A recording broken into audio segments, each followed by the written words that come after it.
Good day and welcome to the show. Got another good one ahead. I like to think they're all good. Some are better than others, so we got to admit that.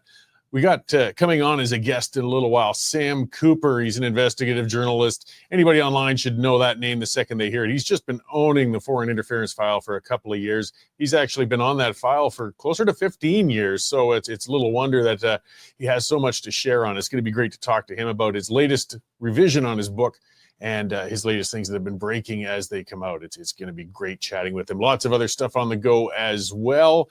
So I see a bunch of you already in the comment scroll. I love seeing that. Jordan, Paradoxy, Don, checking in there. Mr. Stanley, use that comment scroll. That's the great part of having a live show. I don't necessarily read out every comment, as you know, but it can help inspire, or I can pass those comments or questions on to guests, or at least I see them and I appreciate that. Just be civil with each other. You know, we can fight on Twitter at another time. We don't need to do it in the comment scroll for this show because it will go quickly. So let me get on to one of my favorite subjects to start things off. What's got me worked up? You know, one of my favorite characters from Seinfeld in the past was Newman. And part of it was because he hit right home on what your typical lazy, entitled postie was. He really knocked it out of the park with that. And stereotypes don't come from nowhere, guys. The real reason he was a fantastic actor, Mr. Knight, and because it just people could smell that glimmer of truth. And in Canada, our posties are a little better. And Canada Post, as we know it right now, can't be saved. This has actually been a reality for decades, pretty much since the fax machine came out, even if delusional unions won't accept it and callow politicians won't deal with it. This Crown Corporation lost $3 billion since 2018, and the losses are growing by the year. Home delivery by letter mail used to be their prime service. That service peaked in 2006 with 5.5 billion letters delivered. In 2023, that number of letters had dropped to 2.2 billion, and it's only going to continue to drop. Look, people don't need letters delivered to their homes anymore. Email and electronic documents have replaced letter mail, and it's only diehard romantics and great-grandma Abby sending her annual Christmas checks to grandchildren who still correspond by mail. And, you know, romance is lovely and great-grandmothers are fantastic, but it doesn't justify maintaining an obsolete service at a cost of billions of dollars. In an astounding act of financial illiteracy and greed, though, the Canadian Union of Postal Workers, they've served strike notice. Yeah, the unions refused and offered an 11.5% raise, and they're demanding large raises along with protections against technology that might take their jobs. Look, unless Canada Post can somehow illegalize email and fax machines, I'm not sure how these jobs are going to be protected. It's time to call the Cup W bluff. Let them strike. Go for it, guys. It's only going to speed the inevitable process of winding down Canada's National Postal Service anyways. The postal workers will lose what little political capital they had in public support anyways, because as usual, they pick Christmas and they're going to delay Grandma's Christmas checks, and they're going to drive the few businesses still using antiquated postal services into modernizing their systems. Indeed, even city governments are moving to alternative communication systems in anticipation of this strike. Civic bureaucracies are slow to change, and they're often supportive of unions, but the posties have pushed it too far. Municipal mailouts make up a large part of the dwindling mail going now, and it's going to end. They're not going to move back to Canada Post after the strike ends. The inefficiencies within Canada's bloated postal service, they're myriad. I mean, to begin with, there simply isn't enough need to have mail delivered 5 days a week. Most Canadians can get by with service once, maybe twice a week. Most of the mails these days is junk anyhow, and we don't need it arriving in a timely manner. And then that junk mail is declining too, because businesses are moving to more efficient electronic means of promotion and marketing.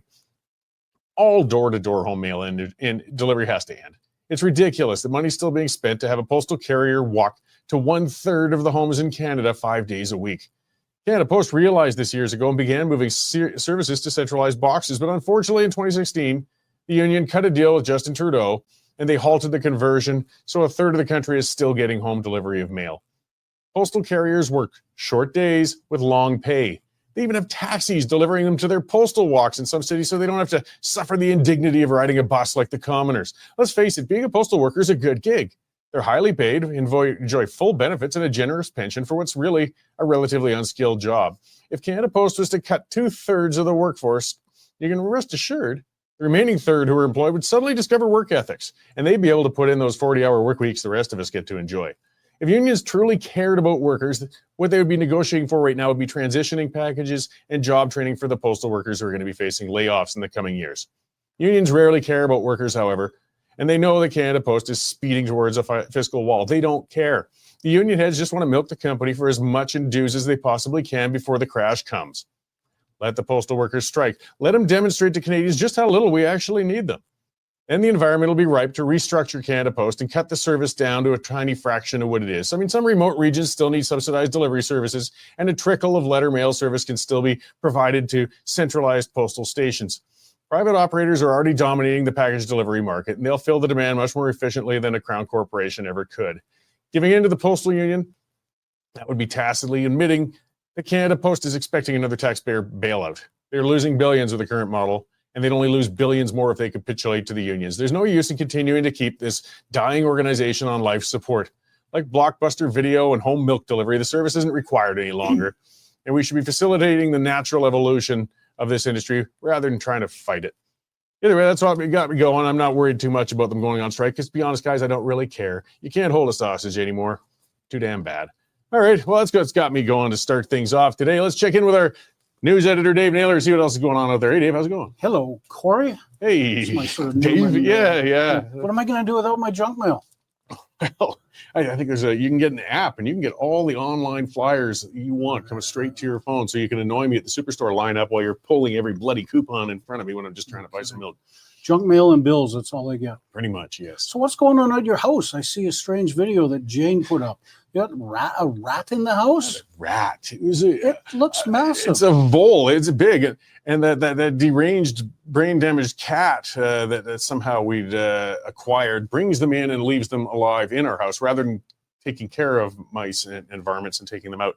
So, yeah, it was quite interesting. The cat ignored that thing, and Jane actually led it like a pied vole piper out the door. The thing followed her. Well, I thought it was a rat, then I remembered Alberta's rat-free. That's right. And I thought maybe a baby muskrat or a baby beaver, and then maybe a vole. It was bigger than our average mouse. I mean, I share the game cam pictures with the cougars and the deer and the bears, which are kind of interesting, but the reality of country living too means we get those bloody rodents now. And you know what they say about the same as mice? If you see one of them, you know there's another 100 all lurking around somewhere in your basement. Well, I think they're outside. Like I said, that stupid cat brings them in. So we do get some mice in the house, but I have to take care of them.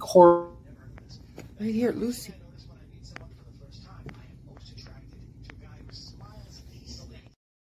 In the basement, no bigger than a broom closet, literally. And for some reason, started to smell, and we couldn't figure it out. So eventually, the smell got so bad, my dad decided to tear down the wall. And there were just dozens and dozens and dozens of dead, decaying mice causing that stink. So I hope this doesn't happen to you and voles. So far, nothing of this sort. But I'm glad to make me think of that tonight, as I listened for scratching in the walls. Yeah, I'm sure Jane won't sleep tonight. Anyways, quick news update, because I'm excited about your guest. Yes. My mom wanted me to get his autograph, but he's not in studio. So. Our site is leading off with Stephen Harper last night, got an award for his support of the state of Israel. And of course, the usual crowd was outside trying to disrupt it and cause chaos. But for the first time, they were a bit more subdued because a huge line of huge police horses were there. And I don't think they wanted much to do with dealing with the police horses. So, good. So that was good. President-elect Trump's new border czar, Tom Homan, calls Canada an extreme national security vulnerability because of our border weaknesses. Mark Miller, our immigration minister, was at a press conference and he was asked about the comments, and his reply is up now. You're an early riser, aren't you? Yeah, typically. Yeah. Did you see the meteor this morning? 6:30, a meteor blazed across Alberta skies, visible all the way from Montana to Edmonton. Geez, right about then, I'd have been sitting around drinking coffee, reading the news, not realizing there was an outdoor show. The video of it is up on our website for all people like you who missed it. Yeah. Another horror story from Remembrance Day. We've had a lot of them. This comes from a Muslim York University female professor by the name of Aliyah Khan. She filmed herself yelling "F you" to veterans as they walked along a Toronto street. Just disgusting. Speaking of disgusting, we have our columnist David Marsden taking a run at Mayor Gondek for her ridiculous comments on Remembrance Day and how we're all settlers. And a big historic day in Washington. President Trump walked back into the Oval Office for the first time in 4 years, and President Biden said, "Welcome back." and they've had a private meeting and a good long discussion. So that's what's been happening this morning. That's good. I mean, I pointed that out online. I'm happy that as I said, this outgoing president is being more civilized about the transition of power than the last outgoing president was. And I know it gets my viewers worked up, but I'm not a Trump fan. I would still vote for him as a lesser evil, but no, I don't think he's a good person. And I just hope he does good things. But at least Mr. Biden's cooperating for what he can. Yeah, he's got some interesting cabinet picks, that's for sure. Yeah, he certainly is. I know there's a lot to look forward to yet. Yep. Right on. Well, thanks, Steve. And thanks for the visions of rotting mice in my walls to keep in mind tonight. You're very welcome. All right, appreciate it.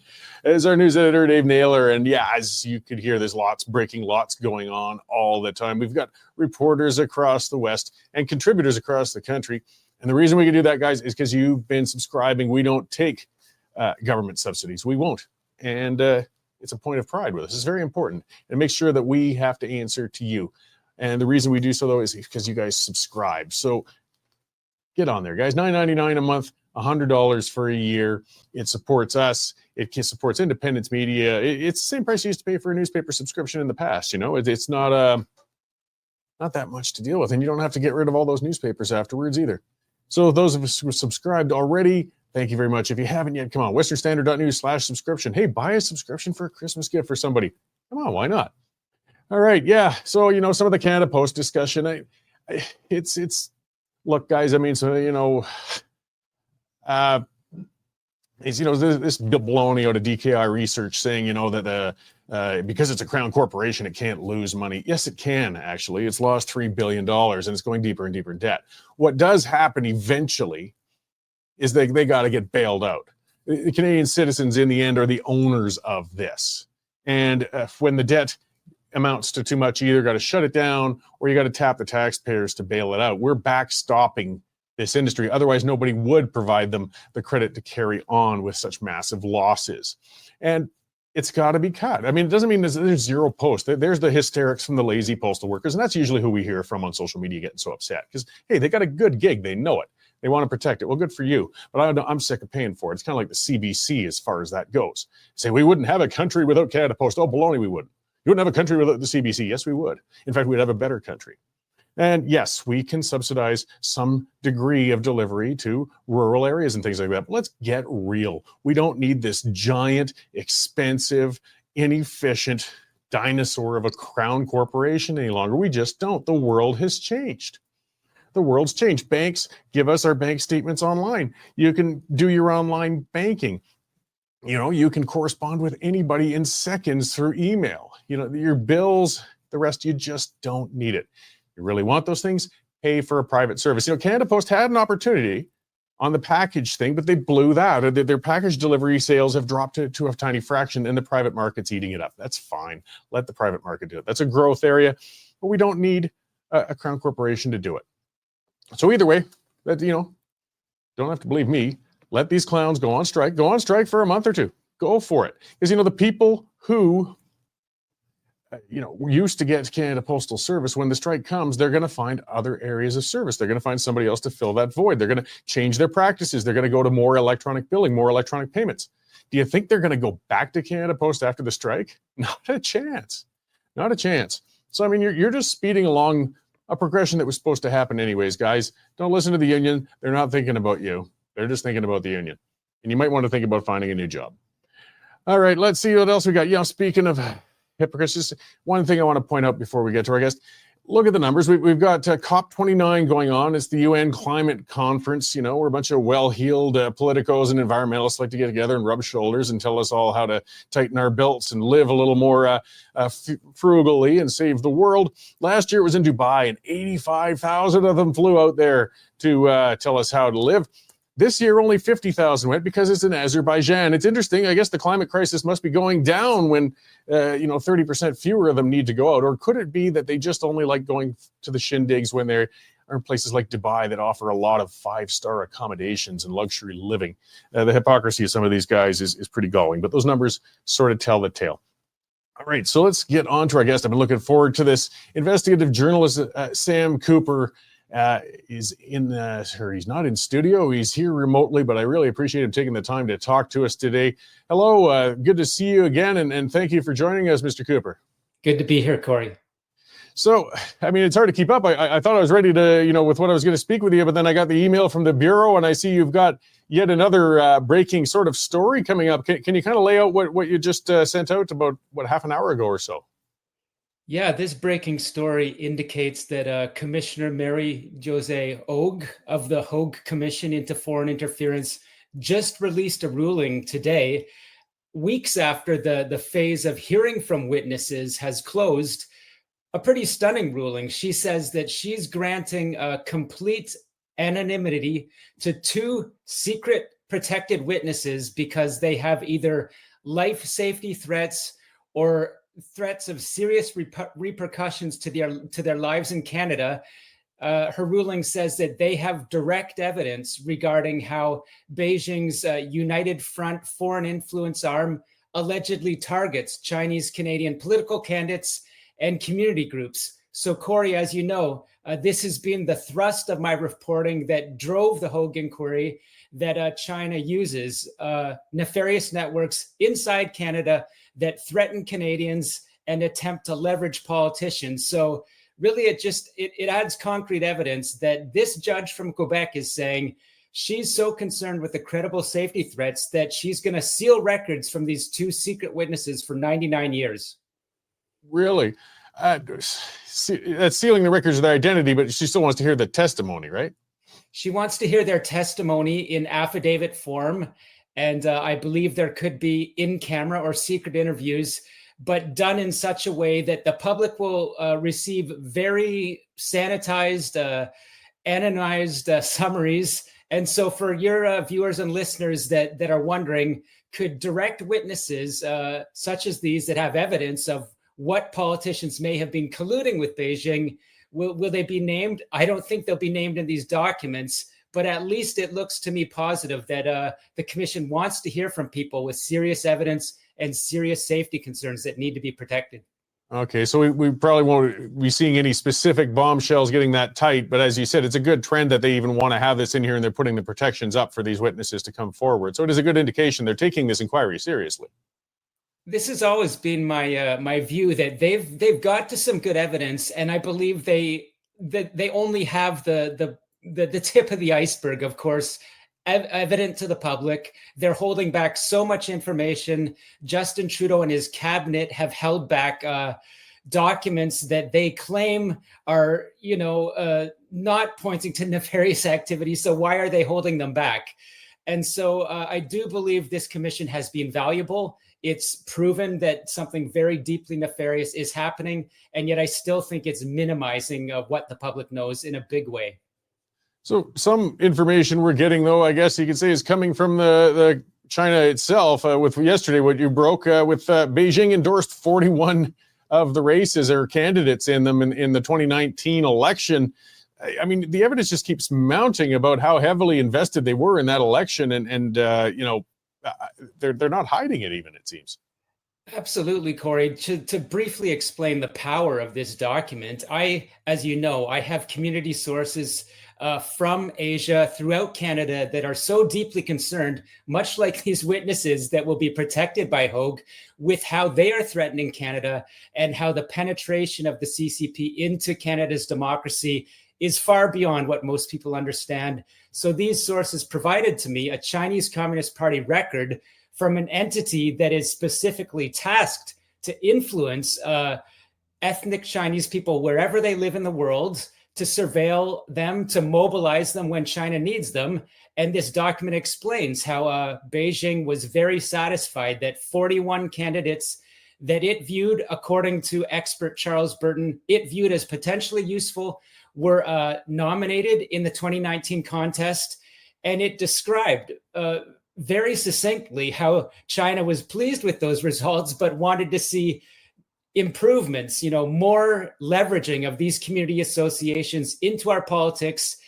And a nugget from this Chinese Communist Party document that I know your viewers will find important is it says, Little Trudeau, or the translation is Trudeau Jr., specifically went into the heart of Toronto area ridings that Beijing views as important to themselves because they feel they would like to control the Chinese populations there. Trudeau went there seeking votes days before the 2019 election. So this piece of evidence, I believe, suggests that it tells us why Justin Trudeau was standing in the way of evidence coming out in the inquiry.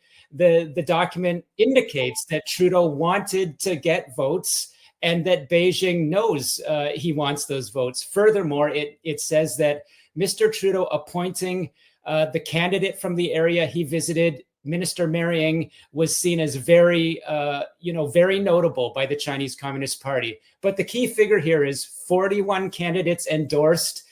It was just incredibly sophisticated, the analysis pointing to how that was better than the past few elections, but China wants to cultivate and control, unfortunately, more political talent within the diaspora. So I just, as things keep breaking, the reports are going to keep coming, but I want to kind of dial things back. And I can't suggest strongly enough to our viewers to read your book, Willful Blindness, and the latest edition of it, because it really gives the backstory on the why, the Chinese are so interested in influencing Canada. And it's just really astounding. You've been working on this for over 15 years now. And, the money laundering, the interest in lower mainland British Columbia, perhaps if you get, it was astounding reading that, just how integrated into our economy they are down there, and seeing why they're so interested, everything from the drug trade to casinos. It read like a spy novel, and but it was chilling in knowing that it was real. Can you kind of expand a bit on that? Yeah, Cory, you're exactly right. I feel that I sort of stumbled into this story with my interest in Vancouver's inexplicable real estate prices.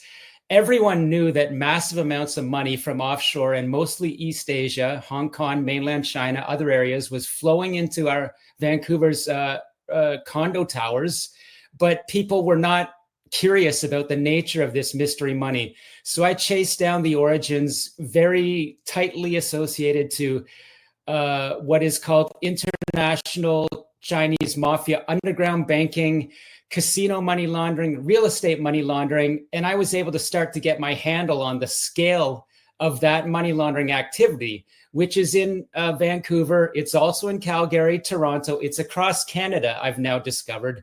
And this was, my work was termed, a professor looked at it, said, this is the Vancouver model of money laundering.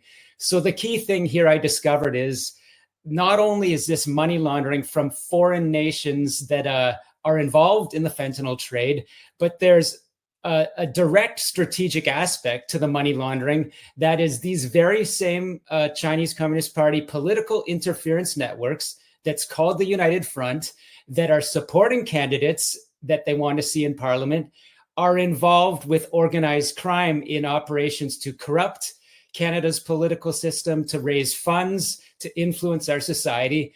And so it all rolls together. And I'll end my answer here that, yes, my book, Walking on the Ground Floor, doing that shoe leather reporting, I discovered really this unbelievable connection between hostile state activity and organized crime. And this is the very activity that now the US government is saying, reports have come out saying that they need to tell the American people fentanyl is being strategically delivered into North America by the Chinese Communist Party with connections to Chinese mafias. And this is part of what they call, I know this is a shocking term, but a clandestine hybrid war tactic that China is using against North America. So my book was a forerunner in an area now very much at the center of the US government's response mechanisms. Well, and I appreciate you exposing it. And something else you pointed out was even the Sinaloan cartels have been involved in some of this and tied in. Just today in the Western Standard report on BC investigators, they disorganized a Mexican drug cartel funded group in Surrey. So, I mean, Canada is turning into quite a jumping off point. But something you mentioned in the book, too, is, as you said, I guess it wasn't that surprising, but the CCP had opened a file, and of course they were watching you. Are you concerned about your own safety? I mean, you're kind of, ticking off some people who could be people of concern. I mean, I really appreciate your work, but when you have to hide the witnesses and things like that as deeply as we do to get them to come testify, how are you taking care of yourself? Yeah, Cory, very honestly, due to my work, which included testifying in Parliament when I was summoned to reveal my knowledge of how China targets Canadian politicians in a threatening way, I told Parliament that I had been targeted in the same way as someone that is bringing critical information that hurts the Beijing regime's interests to the surface. And after testifying in Parliament, fulfilling my duty as a Canadian, an RCMP National Security Unit knocked on my door in Ottawa and said they had received a credible safety threat regarding my reporting on the People's Republic of China. So mark this, I just told you a breaking story today. The Hague Commission has said they're protecting witnesses for safety reasons for these very same issues. So no one can deny this is happening. Cory, I have to be honest that I have friends in law enforcement, military circles in North America. I keep them apprised of the work that they see very important that I'm doing. But I'm not armed. I'm out there doing this work for the interest of Canada. And it's not only safety threats, but I believe very nefarious lawyers in Canada are working to to defend the reputations of people that claim they've been wronged. Cory, they haven't been wronged. The people that are suing me could be the people involved in attacking other Canadian politicians. So these are the types of threats I face. And on a bad day, I tell you, I wonder, maybe the United States is the home of the free and brave and Canada isn't anymore. And maybe I should think about a move in the future. Well, it's sad you would have to think about that. But I mean, as per the title of your book, Willful Blindness, I mean, you talk about some of the buildings and agencies. And I mean, Canadian security agencies have been aware of this for a long time. It's only the fact that you've been pushing it out. In fact, you kind of imply they're counting on journalists and people like yourself to get this information out because Canadian laws don't really allow them to disclose these sorts of things and expose them. Are there systematic things we could do to aid, I guess, with our agencies so they could bring this more to light? Absolutely. You're right. And I'll get to that. I want to jump on a point you raised. It came up very recently. I had learned from the RCMP that officers wanted senior, public safety bureaucrats and RCMP leaders to go after these Chinese Communist police stations, which are targeting diaspora members with violence and threats and harassment. This was known by RCMP officers from after 2010. Nothing happened until my report and others pointed to this nefarious activity and safety risks. Same for CSIS. They knew this was going on. They were tracking it, but they weren't acting on it. So yes, there's a huge gap between what police and intelligence know is happening in Canada and what they can do or what the political will allows them to do to tackle it. So I would say in terms of the measures needed, of course, supposedly we have a new foreign interference transparency law in place. I haven't seen any names, or I haven't even seen the register where these names of foreign agents are supposed to be registered.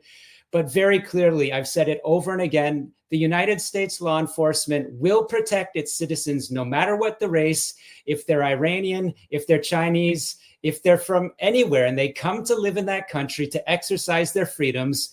U.S. law enforcement has the power to put away agents being hired by foreign intelligence and mafias to target people. Canada needs those types of laws, and we're very far away from having them.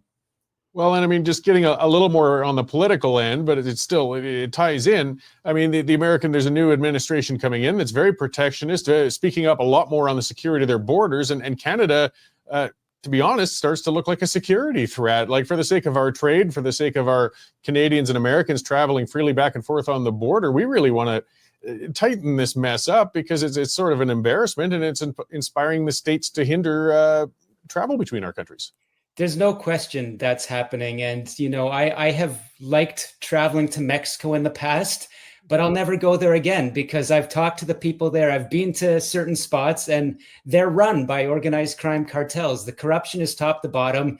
Why I raise that is that people in the United States, highly, knowledgeable and well-placed, start to see Canada as, a captured. That is, our cities have a deep problem with organized crime. You just mentioned super labs in BC, in the mountainous areas in Alberta. tied to Mexican and Chinese, Mexican cartels, Chinese triads using our country. Look, you're right. The U.S. administration isn't going to put up with that. There will be a new war on fentanyl cartels, and Canada could be come into a lot of scrutiny for our role in those international networks. Yeah, and that fentanyl is just doing horrific damage throughout all of North America right now, and if we're pinpointed as the source of it coming into the United States, I can't blame them for starting to crack down on us. It's a terrible outcome. As these hearings, before I finish, I guess, they're going. Do you expect anything productive to come from this? Though it just seems like they keep kicking the can down the road and kicking the can down the road, and we never actually achieve anything. You're right. One of the most credible witnesses I found, in my view, was MP Michael Chan, who was targeted, as we know, along with his family, by the Ministry of State Security. And Trudeau's administration did nothing, and then had the audacity to claim in the hearings that this was normal diplomatic activity. No reasonable person believes that. Mr. Chan told the Hogue Commission, even this commission itself is a form of kicking the can. We've known this activity is going on for a long time. My reports exposed it, and no changes happened. So I think he said this is just a Canadian sort of wrapping a problem in process after process and not dealing with it. So that said, I do believe the Hogue Commission is a step. There have been some significant revelations and confirmations. I still believe minimizing the problem in an extreme way, but it's taking a baby step. And I really do believe it's up to the Canadian voting public to make this a top 3 issue. And, that's up to people like myself and you to make people know, to let them know how important this is and how this ties into housing affordability, fentanyl deaths, and other issues that they don't understand yet. Yeah, they directly impact people a lot more than they necessarily understand. I mean, there's a lot of people are dealing with, and you only want to cope with so much, but this is very important to everybody. And I really appreciate the amount of work you've done and the work you're continuing to do. So before I let you go, your book is Willful Blindness. It's in its 3rd edition now. I guess part of the reason is just this keeps unfolding and unfolding. So you have to keep updating, which is I appreciate. And you've got the Bureau as well. So for people who want to keep up exactly with what you've been on, you've been so prolific. I don't know when you sleep. Where can people find a copy of your book, and how can they get to subscribe to the Bureau? Yeah, so just Google thebureau.news. That's where my brand and platform is up. It's on the Substack app if you're on Substack, but I have my direct website home, so thebureau.news. First and foremost, you're right. I'm up to over 12,000 on my email list. Once that gets up over to 25,000, everyone in Canada will have to take this news outlet very seriously. So it's going in the right direction. Go there first. And you can go to Amazon and look for Willful Blindness 3rd edition, and that's rising up the charts again. And you're right. I think this will be the last update, the 3rd edition, and then it's on to a new book. But this book has certainly been read in capitals around the world by people that know the problems facing us very well. Well, I really appreciate the work you've done and the work you're continuing to do. And of course, you're taking your time to come speak to us today. So thank you very much. Be safe and keep it up. I hope we get to talk again sometime soon. Me too. Thanks, Cory. Great. Thank you. So again, that was Sam Cooper. And as he said, the book is Willful Blindness. And like I said, it's not a dry read. He actually writes it excellently. It's nice style of writing that makes it an enjoyable read. And you have to check yourself now and then to realize, though, this isn't fiction. This is real things happening in Canada, that how integrated the foreign operators have been in the economy, in money laundering, and how dangerous this is to all of us as well. I was talking earlier about independent media, the importance of it and keeping it rolling, because government funded media, they're not going to want to shake the tree that's embarrassing Trudeau or even the next government. I mean, this has been happening prior to Trudeau. We can lay a lot of this at Trudeau's feet, but Mr. Cooper was working on this before Trudeau was even in power in Canada. So get on, check it out. The Bureau, subscribe. This is how he can keep operating. This is how he pays his bills. And I mean, like I said, he's got some balls. I mean, these are dangerous people. He's annoying, and he's still pushing forward. They're giving all that protection and anonymity to those witnesses, but Sam Cooper has his own name out there. So help support them, guys. Get on there. The Bureau on Substack, subscribe, spend a few bucks on it. It's how to keep these things going. And I mean, he has broken so much stuff. He's the go-to for the intelligence agents and the others impacted to leak information to, so they can get it out there. It's really, really important. I was really thrilled he came on to talk to us again today, because his work has just been, it's been making changes. It's been changing things. It's forcing this country to deal with a problem that's been festering. And as I said, security agencies are aware of it. They know this, but they're bound in Canada. They can't release it. But the Americans, as Sam said, they will crack down on this. And this is harder on us as Canadians. The works. It's brutal. He said he won't go to Mexico anymore. And it's sad. It's a beautiful country, but it's true. Mexico, I mean, the corruption down there is unreal. I go down regularly. We get the teeth done down in Algodones, just on the other side of the Mexican border. But the interesting thing when you go down to use those dentists down there, and you cross that border, of course, it's just a revolving gate to go in. There's nothing else. On the way back, it's a long line and heavy American border security. But you get on the other side, and you see a compound to the right with barbed wire, light armored vehicles, and you see those vehicles blasting up and down the streets in Algodones. And these guys have got assault rifles and fully masked faces and glasses on, because again, they're trying to make sure the area and the business and the trade is kept safe from the local cartels, because there's an ongoing drug war going on down there, but it's leaking up into Canada. And as we said, since the Sinaloan cartel involved in Vancouver, that's a long ways to go. But hey, they follow money. And now, as was just reported on in the Standard, in Surrey, another drug cartel, Mexican-tied cartel, there was just a big bust there.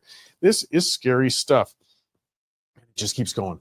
By the way, I noticed somebody earlier, and I can't remember which commenter it was, had mentioned, so I'm just going to turn the page now, Azerbaijan, because that's where the COP29 summit is. He said Azerbaijan is a beautiful country, and he went there. That's true. I don't want to crap on Azerbaijan, or any country for that matter. It's just that if you're one of those travelers who likes going to those shindigs, those climate conferences, because that's all it is they stay in 5-star hotels, eat top of the line food, fly first class, things that we can't imagine, and they get their governments to pay for it, and their charity organizations. But they're much more inclined to go to places like Dubai, because Dubai has massive facilities and because they've used virtual slave labor from India and things like that to maintain it in the Philippines.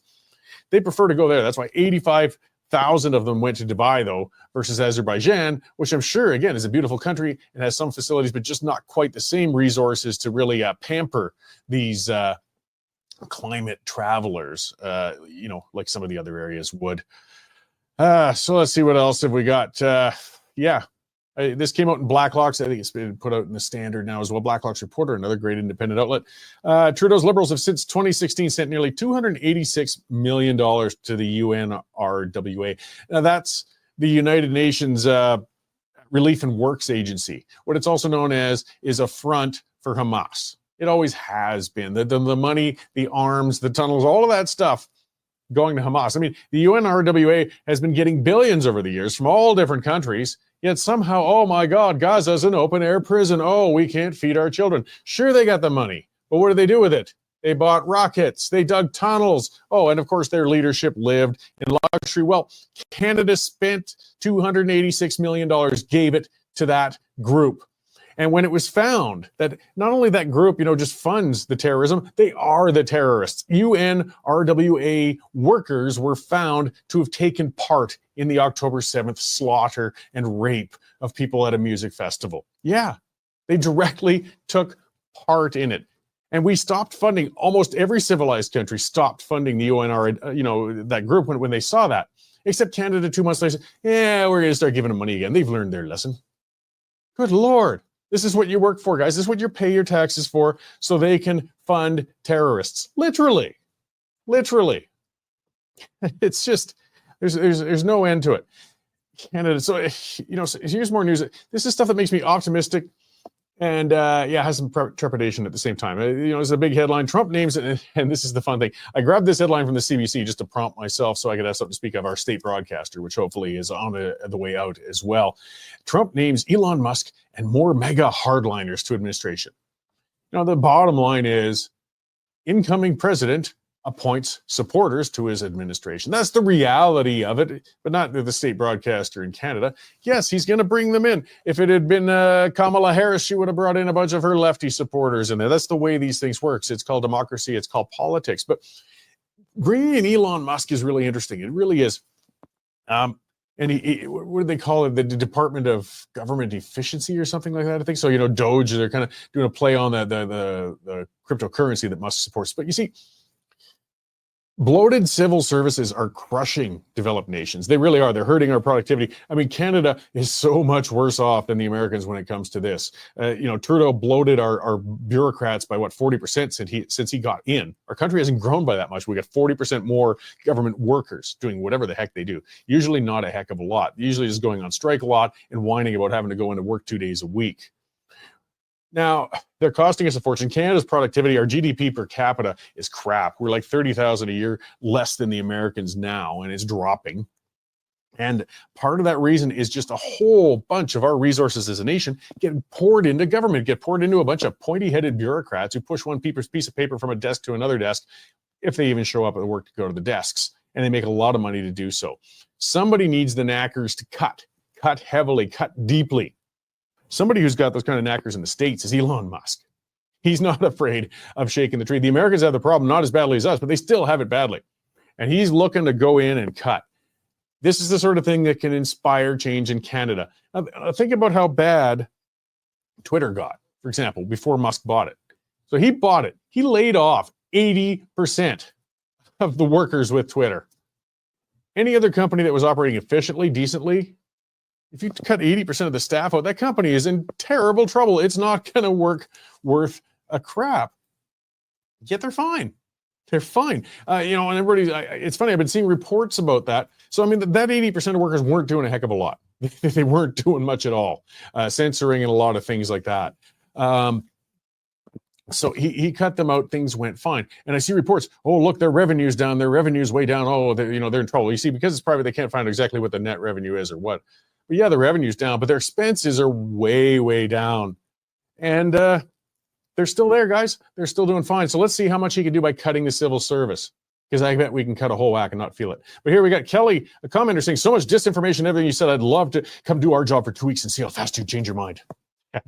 Yeah. No, I did a flyer delivery boy stint before. It was pretty easy, actually. And to do it for the large pension and wages and 30 so hours and taxi delivery that posties get to enjoy while they're at it, I don't think I would change my mind. And then I worked 20 years as a surveyor in the energy industry. I did heli-portable jobs, carrying my tripod and backpack on my back up the northern Rockies. I worked in the New Mexico desert. I worked in the Gulf of Mexico carrying my stuff. Don't worry, guys. I'm not afraid of physical labor. And I got paid well to do that. That's because it was a skilled position. And it was based on merit. So no, don't start feeding me about how tough the job of the poor, downtrodden postie is. Hey, you get some rough days walking when it's a bit snowy. You get the odd dog get on your case, things like that. That's fine. But it's still an industry in decline, one that we don't need any longer in the form it's in.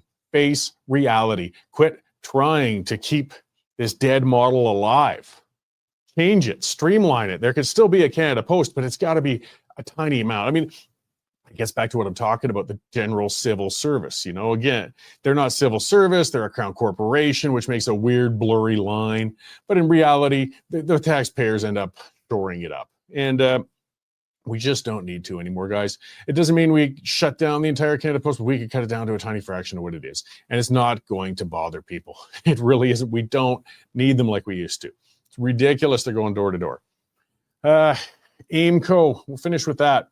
Here's an area I'm kind of mixed. So that, for people outside of Alberta, that's the investment corporation for Alberta that manages pension plans and Alberta's Heritage Fund and things like that. It's supposed to be an arm's length, non-political group, but it seems to be always politicized. It's funny. The NDP in Alberta and everybody talk about how horrible AIMCO was, how terrible these managers were. Oh, we can't trust the government with these pension plans and things like that. Well, apparently Premier Smith agreed, because she fired the entire board of AIMCO and she's going to appoint new heads to it. And then all of a sudden the NDP said, what's she doing? No, and the head and she's up and up in arms and being all purple and doing what he does. Oh, this is terrible. What? Wait a second. I thought you said they were incompetent. Well, yeah, but we didn't want her to change it. Well, come on, guys. Talking about trying to suck and blow at the same time. But I do worry about it. I do. I don't want to see things like that politicized. I don't care which person is in power. It's true. We do have to keep government, like politicians' hands, as far away from pension funds and things like that as humanly possible. So when Premier Smith works to find out who's going to be the new board and who's going to run AIMCO, there's rumors that it might be Stephen Harper. We'll see. But let's just hope. The only goal of AIMCO ever should be maximizing returns on investments. That's it. Not developing local Alberta businesses, not subsidizing political friends, not any of those sorts of things. Just maximize returns. That's your only mandate. That's it. You start going beyond that, that's how you either mismanage it and fly it down the toilet, or you find corruption where people start using a fund like that or the access to a fund like that to line their pockets. So I'm going to maintain cautious optimism that Premier Smith, because I do like a lot of what she's done, is going to improve AIMCO with the replacement of the people managing it, running it on that board. But it could also be a recipe for disaster. So let's watch that really carefully, actually, and hope for the best and well, keep an eye on it, because if something like that starts to derail, we want to hit that sooner rather than later. It's always easy to fix those things in hindsight once you've lost billions of dollars in people's pensions funds. Better to catch the problem before it happens. Okay, that's the time I've got for today, guys. Thank you very much for joining in and tuning in. By the way, I'm going to be moderating a panel at Mount Royal University, the Sovereign Minds Conference. If you're interested, check it out. Look up Sovereign Minds. You can come on out there, register, come meet me and a whole bunch of other people. It's going to be a really cool event going on this Saturday. And yes, we're going to be on the pipeline a little later tonight, breaking down a few more of those issues, and things are always constantly coming down the line. So thank you all for tuning in today, guys, and we will see you again this time next week and do it all again.